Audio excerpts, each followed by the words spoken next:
Je m'appelle Bernard, j'ai 88 ans et j'ai coupé les ponts avec mes enfants, ce que beaucoup de parents n'osent même pas imaginer.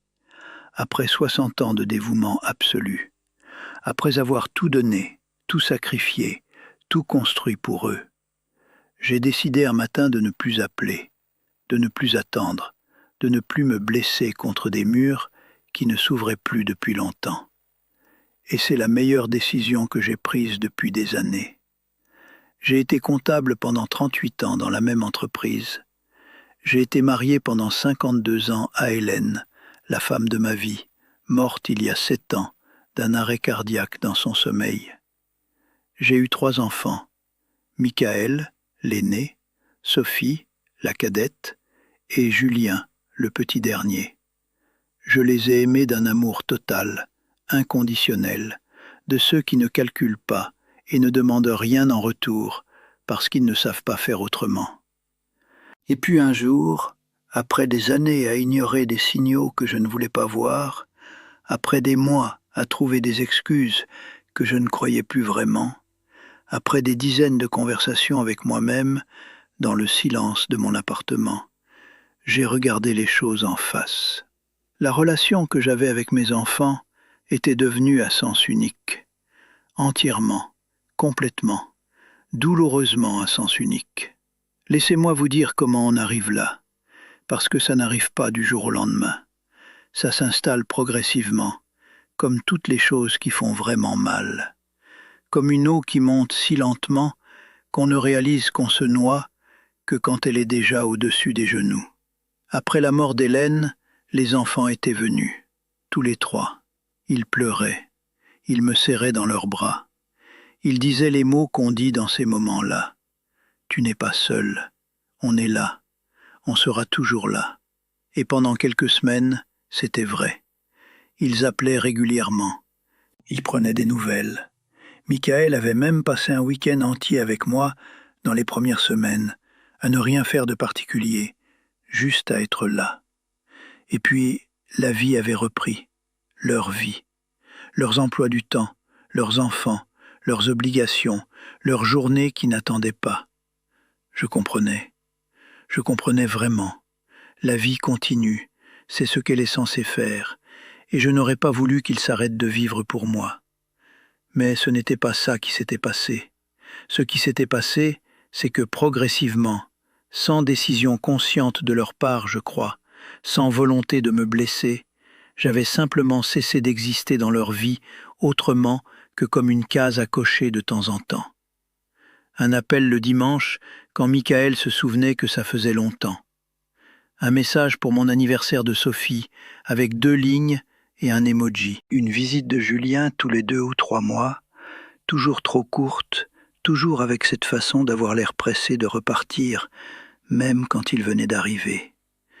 Et entre ces moments-là, le silence.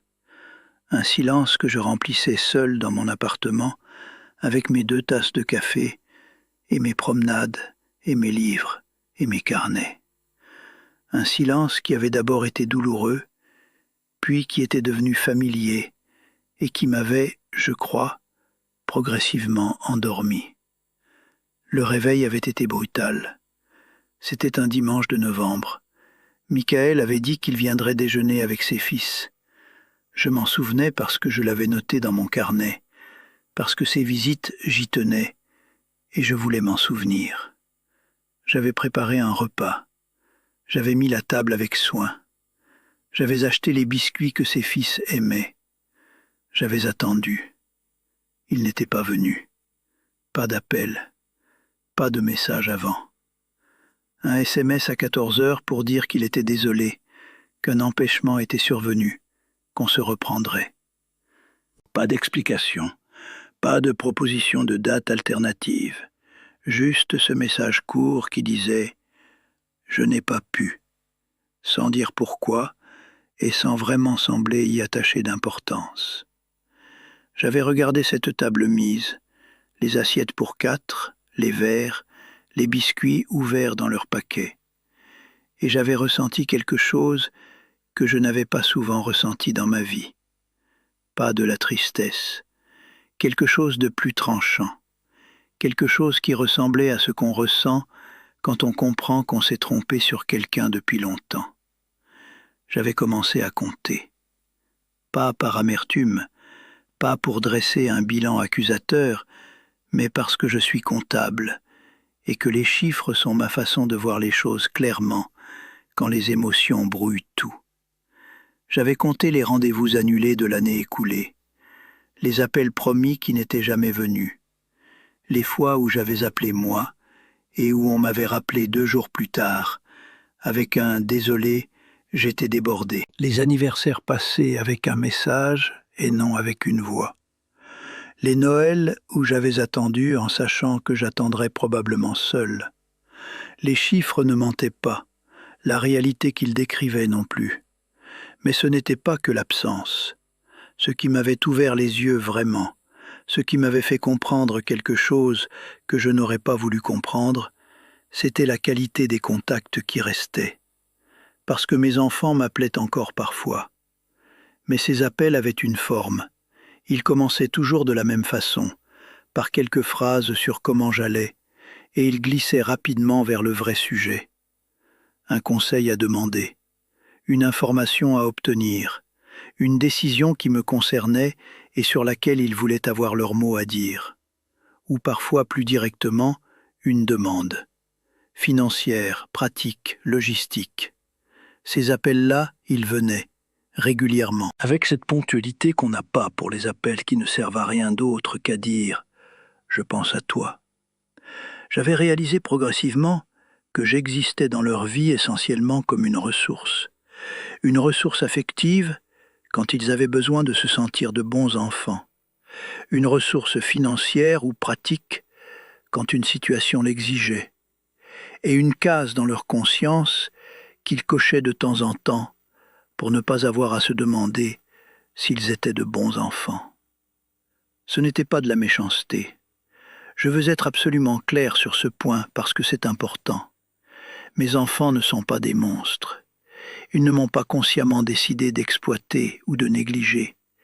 Ils ont simplement fait ce que font les gens qui n'ont jamais appris à donner vraiment, parce qu'on leur a tout donné, sans jamais rien demander en retour.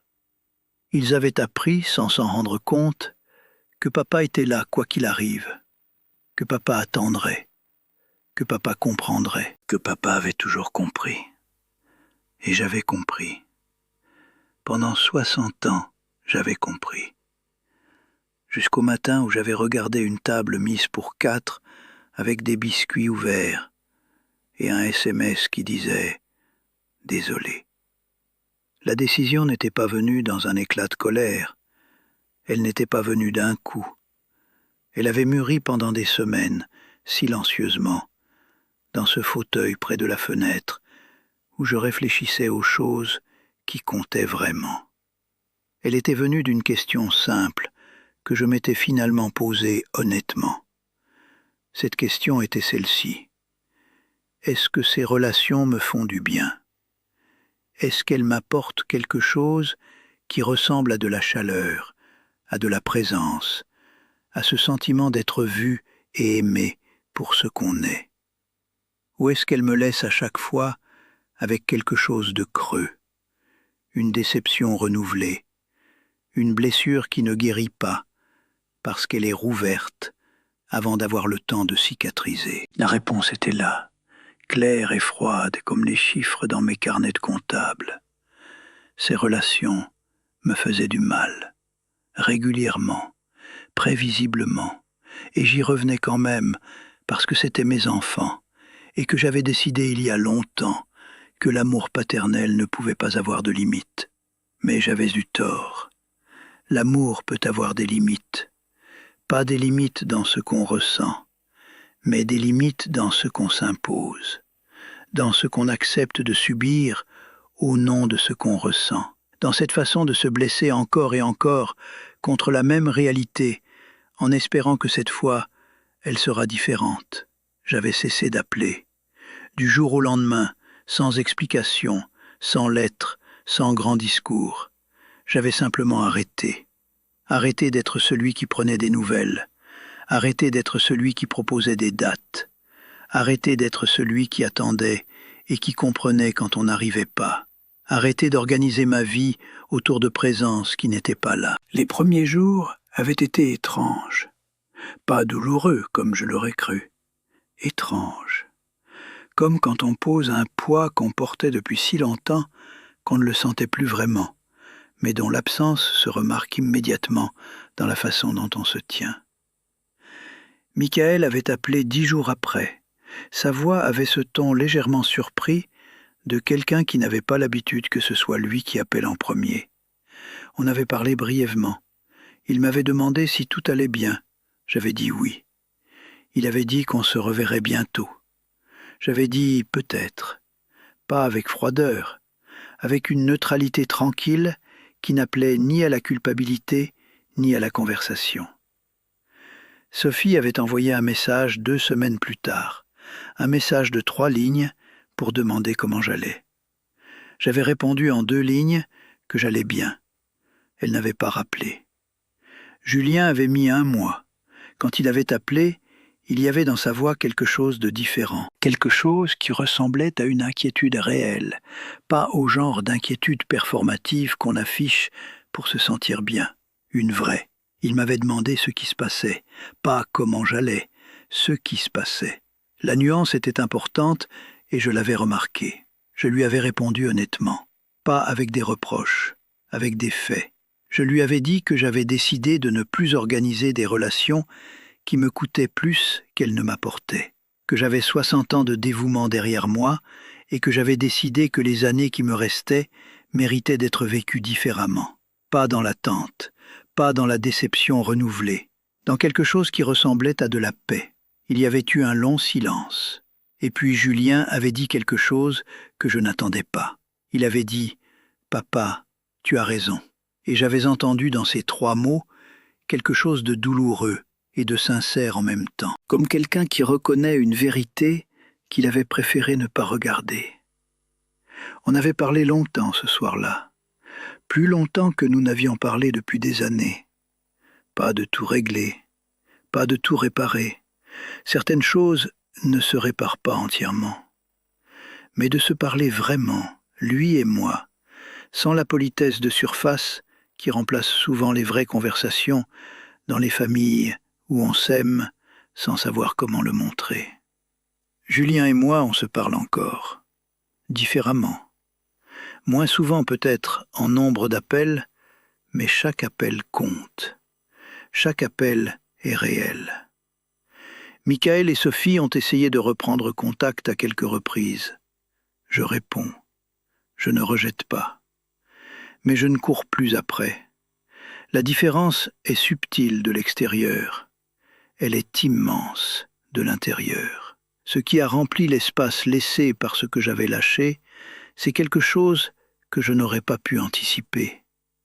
L'écriture. J'avais toujours tenu mes carnets, ces petits carnets où je notais chaque matin 3 choses pour lesquelles j'étais reconnaissant. Mais après ma décision, l'écriture avait pris une autre dimension. J'avais commencé à écrire différemment, plus long, plus profond. Des souvenirs d'abord, des images de notre vie avec Hélène, des moments que je voulais garder quelque part avant qu'ils ne s'effacent. Puis, des réflexions, des choses que je voulais dire et que je ne disais à personne, des lettres que je n'enverrais jamais à des gens qui m'avaient blessé ou que j'avais blessé, des lettres à Hélène aussi, longues, détaillées, où je lui racontais tout ce qui s'était passé depuis qu'elle était partie. Cette écriture m'avait rendu quelque chose que je ne savais pas avoir perdu. Une voix, ma voix. Pas la voix du père disponible, pas la voix du grand-père patient, pas la voix de l'homme fort qui gère. Ma voix à moi, celle qui avait des opinions et des doutes et des colères et des joies qui ne demandaient pas la permission d'exister. Et puis, il y avait eu les autres, ces personnes qu'on appelle parfois la famille de cœur, parce qu'elles n'ont pas de nom officiel, mais qui remplissent exactement ce qu'une famille est censée remplir. Mon ami Bernard, mon comptable de 30 ans, qui décrochait à la première sonnerie et qui écoutait sans agenda caché. Geneviève, mon ancienne voisine, avec qui je parlais parfois des heures de tout et de rien. Les gens du club de marche, qui me disaient bonjour le mardi et le jeudi matin, avec cette simplicité qui vaut parfois plus que les grandes déclarations d'amour filial. La bibliothécaire, qui me gardait de côté les nouveaux romans policiers, parce qu'elle savait que j'en lisais et qu'elle avait remarqué mes goûts au fil des mois. Ces gens-là ne me doivent rien. Je ne leur dois rien non plus, au sens légal ou biologique du terme. Mais ils sont là, régulièrement, sans calcul, avec cette façon de vous voir vraiment, pas à travers le prisme de ce que vous représentez pour eux, mais pour ce que vous êtes le mardi matin, dans votre manteau gris, avec vos mains qui tremblent un peu, et votre façon de marcher, qui dit que vous êtes encore là, et que vous comptez bien continuer. Ce que je veux vous dire à vous qui regardez cette vidéo, et je vais vous le dire sans détour, parce qu'à 88 ans, je n'ai plus le temps des détours, c'est ceci. L'amour parental n'est pas une dette infinie que vos enfants peuvent prélever sans limite jusqu'à la dernière goutte. Vous avez des droits. Le droit à la réciprocité. Le droit à être vu et entendu. Le droit à des relations qui vous nourrissent plutôt qu'elles ne vous vident. Le droit à la paix dans les années qui vous restent, quelles qu'elles soient, peu importe leur nombre. Si vous vous reconnaissez dans ce que j'ai décrit, si vous avez cette sensation que vous donnez dans le vide, que vos appels ne sont reçus qu'à moitié, que votre présence n'est requise que quand elle est utile, posez-vous cette question honnêtement. Est-ce que ces relations vous font du bien ? Pas est-ce que vous aimez ces personnes ? Vous les aimez, je le sais, on n'arrête pas d'aimer ses enfants quoi qu'ils fassent. Mais est-ce que ces relations, telles qu'elles sont aujourd'hui, vous font du bien ? Si la réponse est non, vous avez le droit de choisir autrement.